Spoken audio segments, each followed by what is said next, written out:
13 days ago. Flew me to the hospital. Now, what was going on? What was you doing at that point? My little friend had put me out his car, told me to get out. And he kept running behind me and told me to give him some money.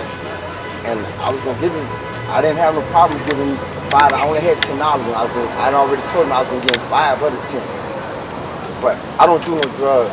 I was doing, he was, I don't know where he was in his point in life, but he just didn't, he just turned totally against me, told me to get out of his car. I got out and he ran behind me. Before I get on the other side of the highway, he stepped in front of me. And before I get onto the sidewalk, the truck hit me. Okay, all right. Give me Jude. Give me Jude. Read that, I think I want verse 22. This is the book of Jude, verse 22. And of some have compassion, making a difference, and others save with fear, pulling them out of the fire. So it says with some, this is how you deal with people. This is how God deals with people. With some, he says with compassion. Others, he had to save with fear, pulling them out of the fire. So the reason I pulled this scripture is to let you know the reason God jacking you up like that is he trying to pull you out the fire.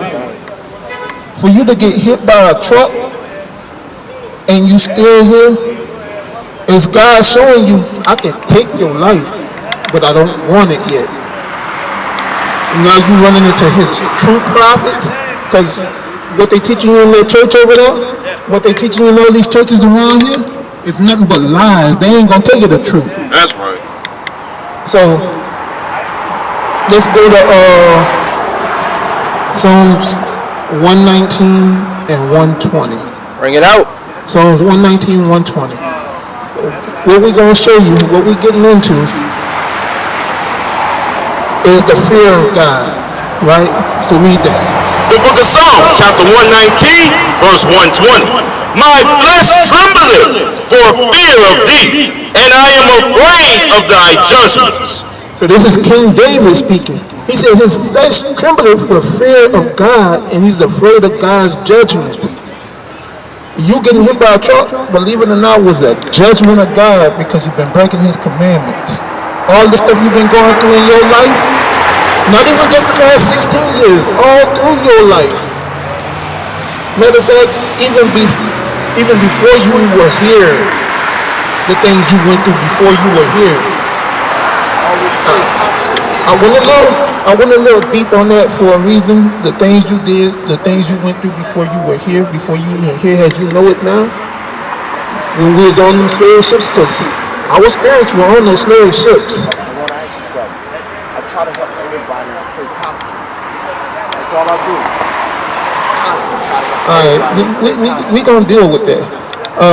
Now I'm saying the things we went through. I knew I had done things before this life and maybe and in this life, but I knew I always try to do good. Right. Always. All right. So the things we go through, the things the Most High put us through is to wake us up, to bring us back to who we are. Before I got hit by the truck, I said, oh God, help me. I seen the truck got hit me.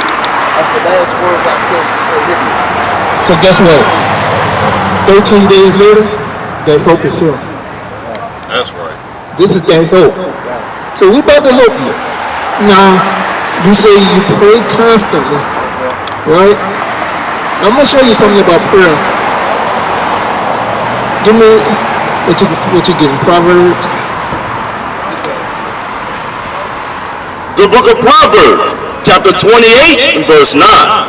He that turneth away his ear from hearing the law, even his prayer shall be abomination. So it says, he that turned his ear away from hearing God's law, his prayer is going to be abomination. What does that mean? That means if you're not keeping God's commandments, God ain't trying to hear your prayer. He ain't listening to your prayer. They try to keep us doing it. So what's right in your eyes ain't necessarily what's right to God. I ain't perfect. I'm not saying I'm perfect. I know I'm not perfect. But through this life of temptation, I'm trying to do what's right. That's why I need to be taught and be more around spiritual and righteous people, good people, so they can show me and tell me the right way.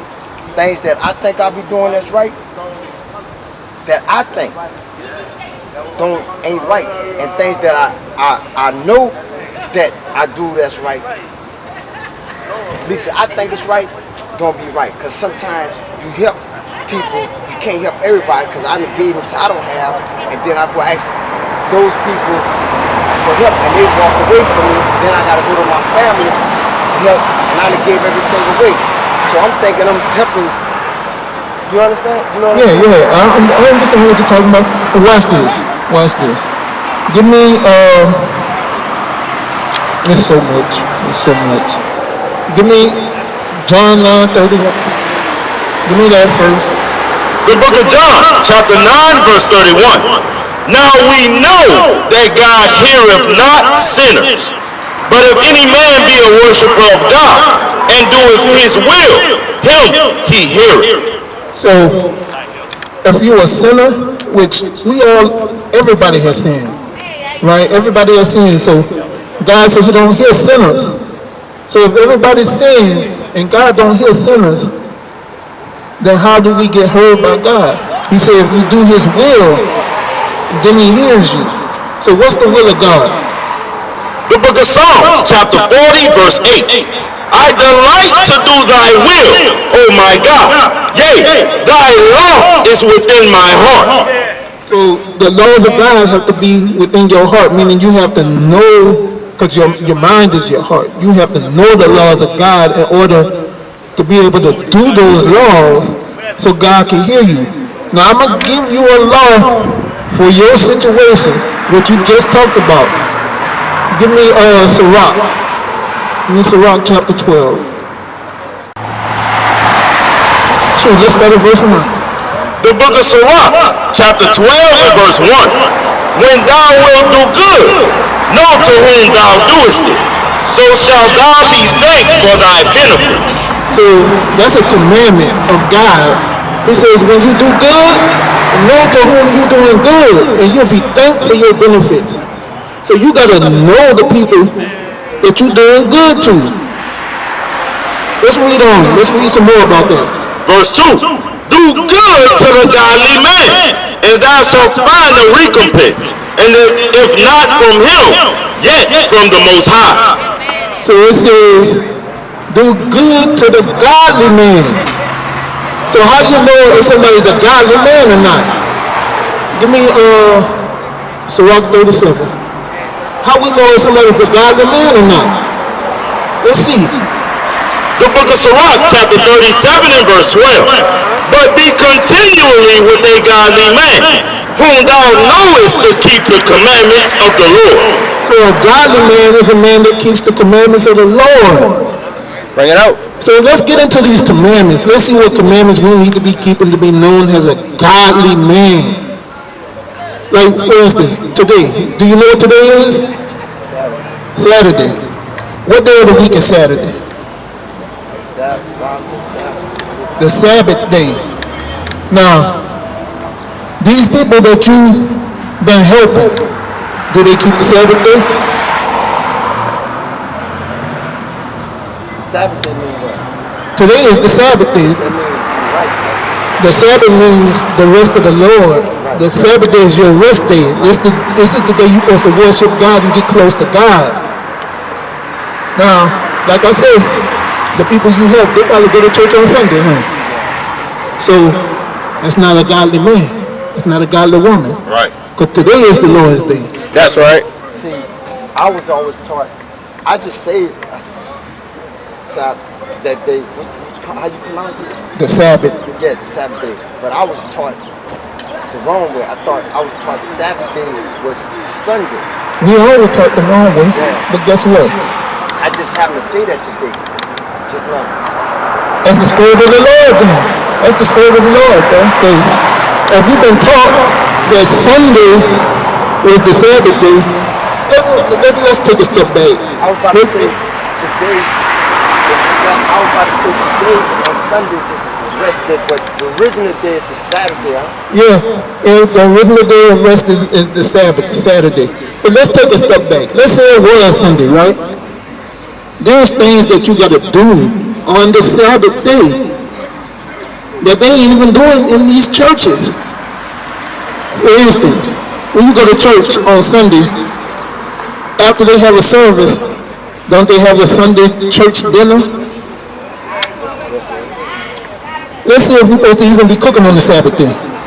Exodus 35 and 3. Bring it out. So on a Sunday? Yeah, let's say, On a Sunday. yeah, they cook on Sundays at the church, right? But let's say Sunday was the Sabbath day. Like they tell us, right? There's things we got to do to keep the Sabbath day holy. And this is one of those things. Exodus 35. The book of Exodus, chapter 35 and verse 3. Ye shall kindle no fire throughout your habitations upon the Sabbath day. So it says you shall kindle no fire in your habitations. So the church, they call it the church house. The house of the Lord, that's what they say, right? So if you're not supposed to kindle any fire in your habitation, that means you ain't supposed to be kindling no fire in that church. Now, is it talking about you can't have a heater on to stay warm? You can't have a fire on to be warm when it's cold? No, that's not what that's talking about. It's talking about you shall not kindle a fire to cook. Right. How do we know that? Exodus 16:23. The book of Exodus, chapter 16, verse 23. And he said, which the Lord hath said, tomorrow is the rest of the holy Sabbath unto the Lord. Bake that which ye will bake today, and see that ye will see, and that which remaineth over, lay up for you to be kept until the morning. So when Moses gave this commandment, he was speaking to them on what we know today as Friday. And he said tomorrow is the rest of the holy Sabbath. So cook what you're supposed to cook today so you have it laid over for the Sabbath day. So if the Sabbath day was Sunday, we were supposed to cook everything on Saturday, not cooking on Sunday like they do. So that's what strike one against the church. God, things that since man was taught wrong, do we hold that against everybody? Does he hold that against everybody? Because people was taught so much wrong, you know. Give me the book of Romans. I'm on Romans chapter 2 and verse 15. Is that what I want?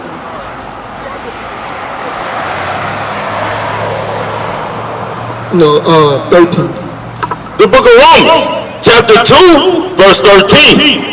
For not the hearers of the law are just before God, but the doers of the law shall be justified. So it says not the hearers of the law, but the doers of the law will be justified. So once you hear the laws of God, you have to start applying them to your life. Yes, the Most High God gives us a grace period. Give me Titus 2. He gives us a grace period. But when that grace period is up, which none of us know when it's going to be up, then we're going to get judged on these things. So let's read that. The book of Titus, chapter 2, verse 11.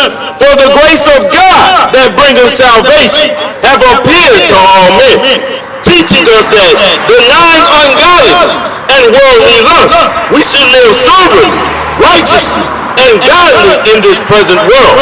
So we have to live soberly, righteously, and godly in this present world. Meaning we have to live according to the commandments in this present day. And it's a commandment not to cook on the Sabbath day. So with the example that I was given about Sunday, if Sunday was the Sabbath day, you're not supposed to cook. Period. If you are cooking, like today is the Sabbath day. If people are out here cooking today, and they're under the sound of my voice and they hear that they ain't supposed to be cooking on the Sabbath day, God is, that clock has started for that grace period. Now they got time to get right. Nobody knows how long they got. I don't know. They might have 30 minutes to get right. They might have 30 years. We don't know. Everybody ain't gonna get hit by a truck and survive. We know that You got hit by a truck. You survived. 13 days later, you standing in front of the prophets of God.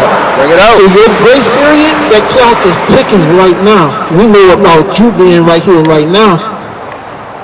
God is calling you. God is asking you to change. But actually, he's not asking you, he's commanding you to change. That's right. So, what we said before you, matter of fact, give me Deuteronomy 30 and 19. Bring it out. What we said before you is life and death.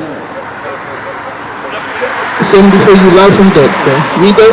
The book of Deuteronomy, chapter 30, verse 19. I call heaven and earth to record this day against you, that I have set before your life and death. That I have set before you life and death, blessing and cursing. Therefore choose life, that both thou and thy seed may live. So God is recording this day. You got hit by a truck 13 days ago. Now, 13 days later, you are in front of the prophets of God. You're finding out why these things happen and what you got to do to get right. What you got to do for God to hear your prayers, because you've been praying for a long time. God ain't been hearing them prayers, man. You know what? He has been with his people through a lot. He's been with his people through a lot. Right. But guess what?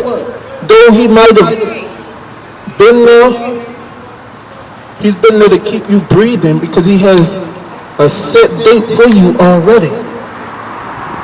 Just because he kept you breathing don't mean he's been blessing you. He's keeping you breathing because he has a set date for you. I'm going to show you something. Give me Isaiah 46 and 10. I'm going to show you that all this has been planned out already by God. Bring it out.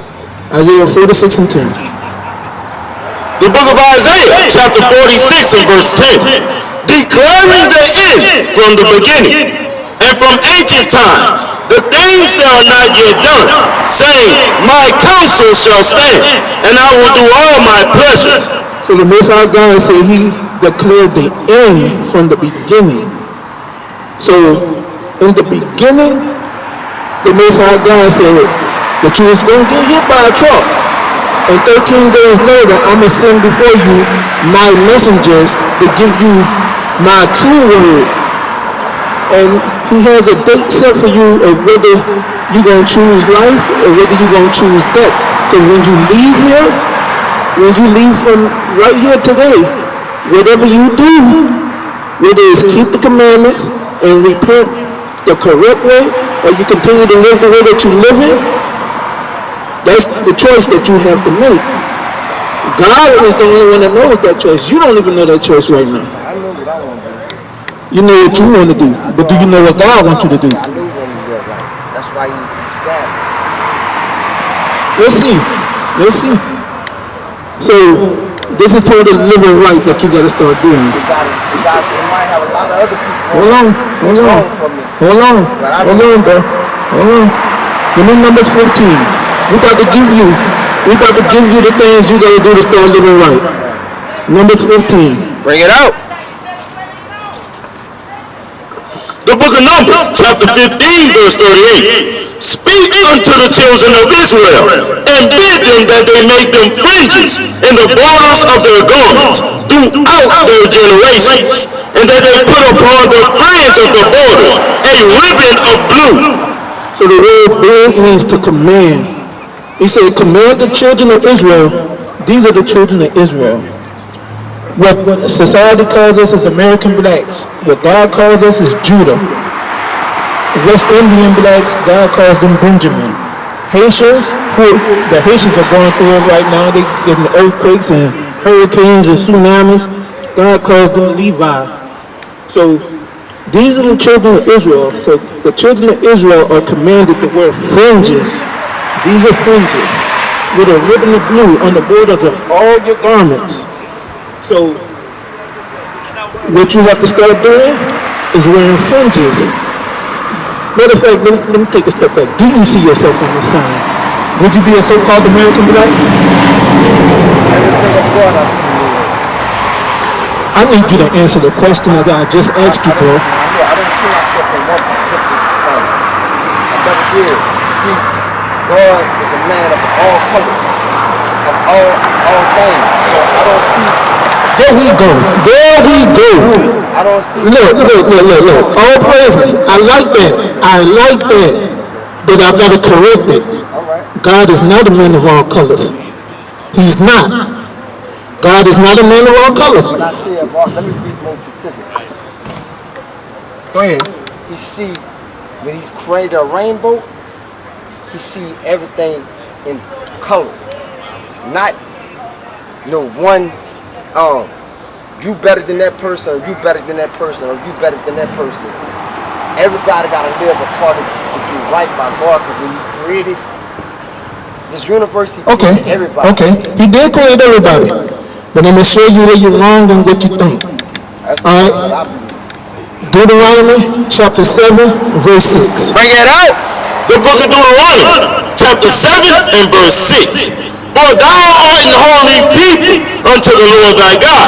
The Lord thy God hath chosen thee to be a special people unto himself, above all people that are upon the face of the earth. So God said he chose a particular people to be a special people above all people that are upon the face of the earth. I didn't never say you didn't do that, but I see you don't just see no one color, because he created everything. So if you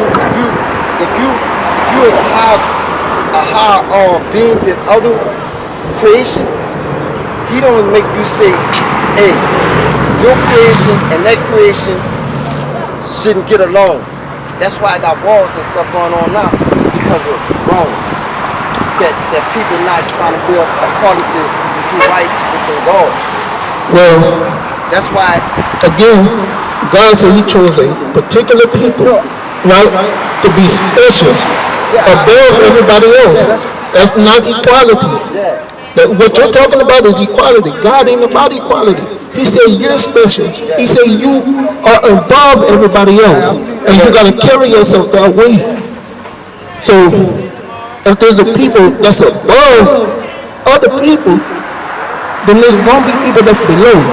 Bring it out. So, and you say God don't see color because he created everything. But I'm going to show you how God feels.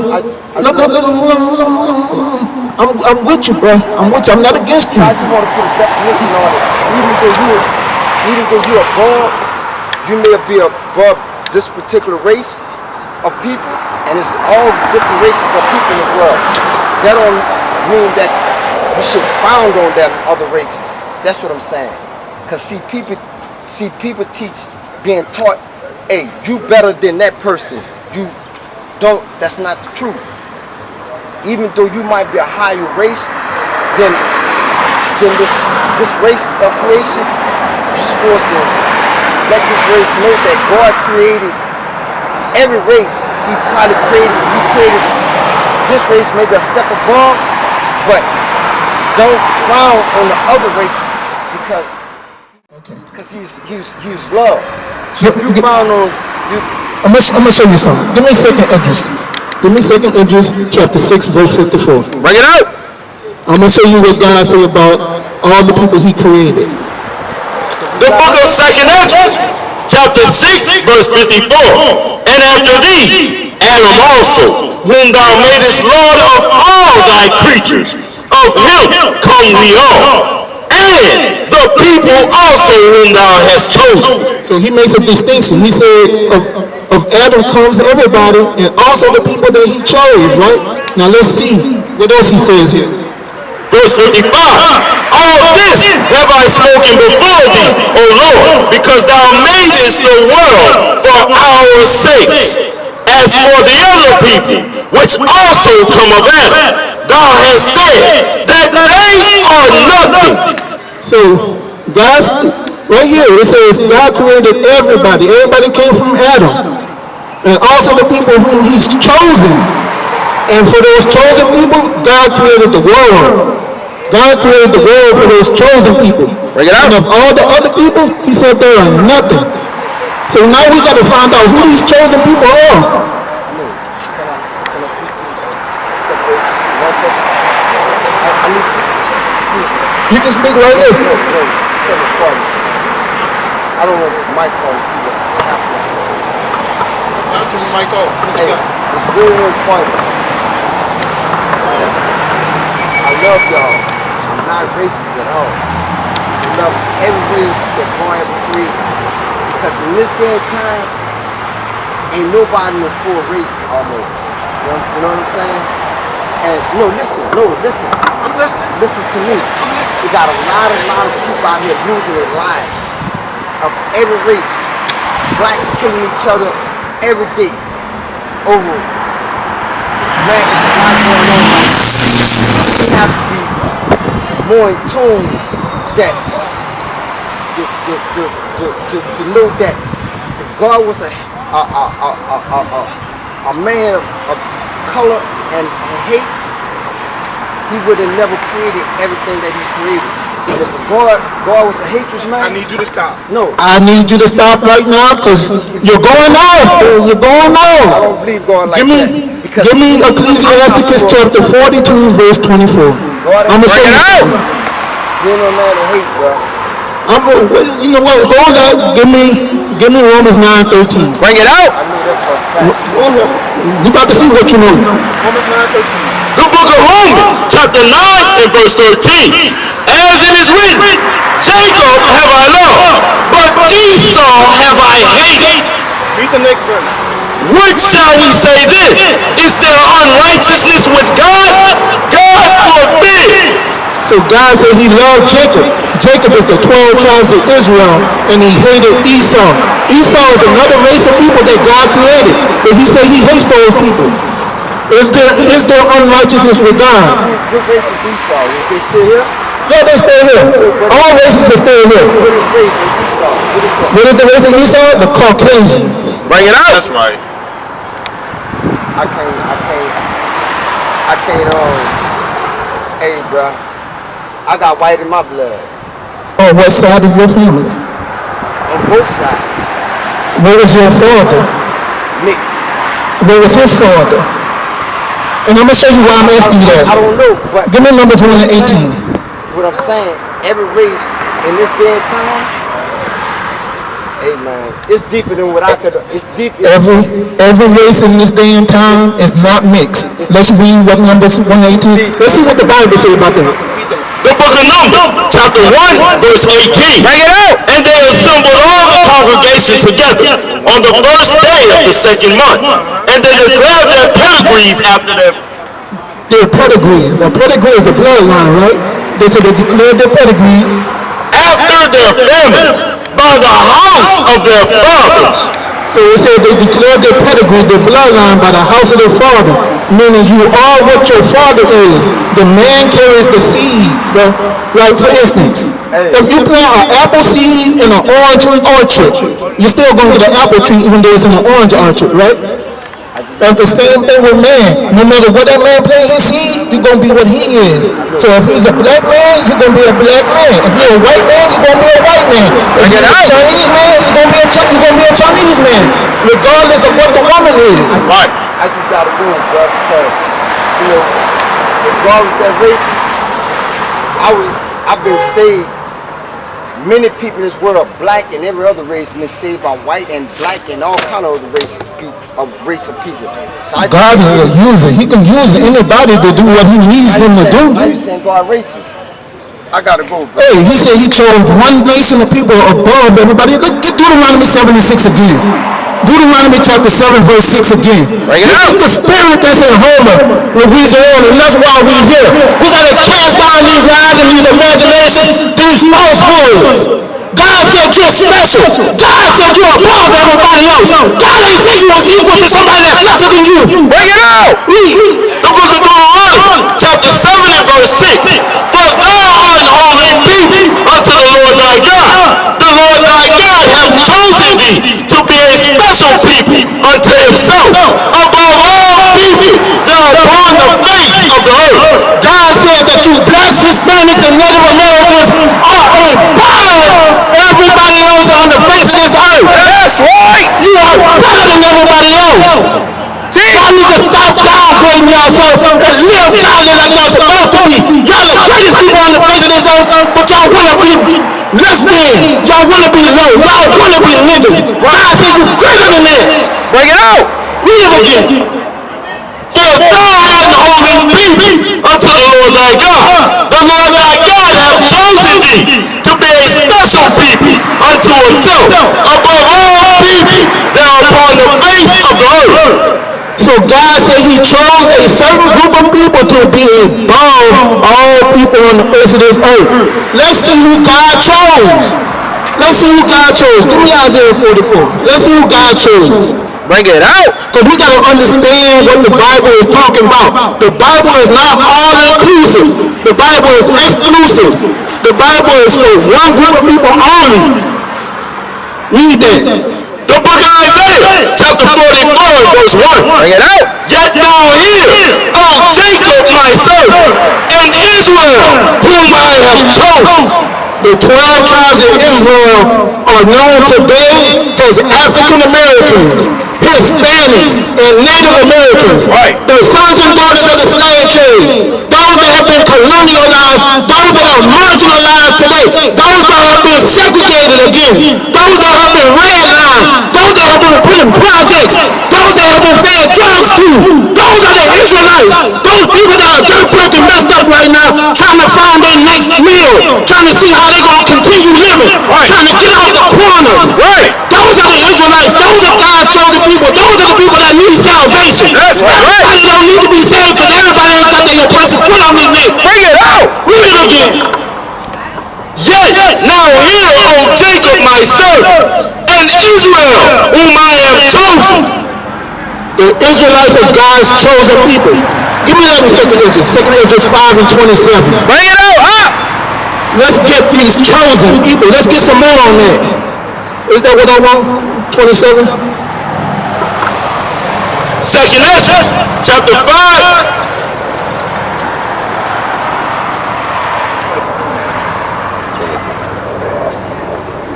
Verse 23. And said, O Lord that bearest root of every wood of the earth, and of all the trees thereof, thou hast chosen thee one only vine. So of all the trees, God has chosen one only vine. The olive tree is God's chosen tree. Read. And of all lands of the whole world, thou hast chosen thee one pit. And of all the flowers thereof, one lily. So the lily is God's chosen flower. His chosen land is Jerusalem. So God has favorites. That's what we reading. Read on. And of all the depths of the sea, thou hast built thee one river. And of all builded cities, thou hast hallowed Zion unto thyself. So Zion is his chosen city. Read. And of all the fowls thou created, thou hast named thee one dove. And of all the cattle thou made, thou hast provided thee one sheep. So of all the animals, all the cattle, God chose the sheep to be his favorite cattle. He chose the dog to be his favorite bird. Now we about to get to the point. Verse 27. And among all the multitudes of peoples, thou hast gotten thee one people.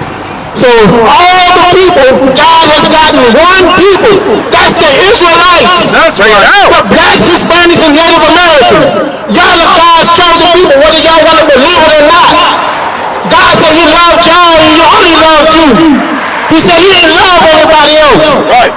God said them other nations are nothing. Read it again. And among all the multitudes of peoples, thou hast gotten thee one people. And unto this people whom thou lovest, thou gavest a law that is approved of all. He said, this people that he loved, he gave a law. So let's see who God gave the law to. Deuteronomy 4 and 44. Bring it out. See who God gave the law to. Did he give the law to everybody? Did he give the way to love him to everybody? Or did he give the way to love him to his chosen people that he loved? Let's see. Deuteronomy chapter 4 verse 44. And this is the law which Moses set before the children of Israel. So all throughout the Bible we keep hearing the children of Israel. The Bible is a roadmap, a photo album, a history book of the Israelites. The story of God and his chosen people. That is you blacks, you Hispanics, and you Native Americans. That's y'all that's sitting in front of the store over there getting high and drunk or whatever y'all doing. God said he chose y'all. Bring it out. We come out here to y'all because we love y'all just like God loves y'all. Tell them right. We telling y'all the truth because y'all ain't gonna get the truth nowhere else. We used to scream black power while heroin was pushed. But at the end of the day, nothing's in vain. IUIC has been given a vision. The tents of Judah has risen. Many has attempted the mission, minor murmuring, omitting, and missing the mark. Just reading that he had the flame of fire in his eyes gave us the spark. We on Paul's mission. We out on the road, purple and gold, from Mexico, Cuba, Haiti, Ghana, Sierra Leone. 144,000 boots banging, concrete crackling. These are our men repented at heart. The scriptures is proof. IUIC, we deliver the truth.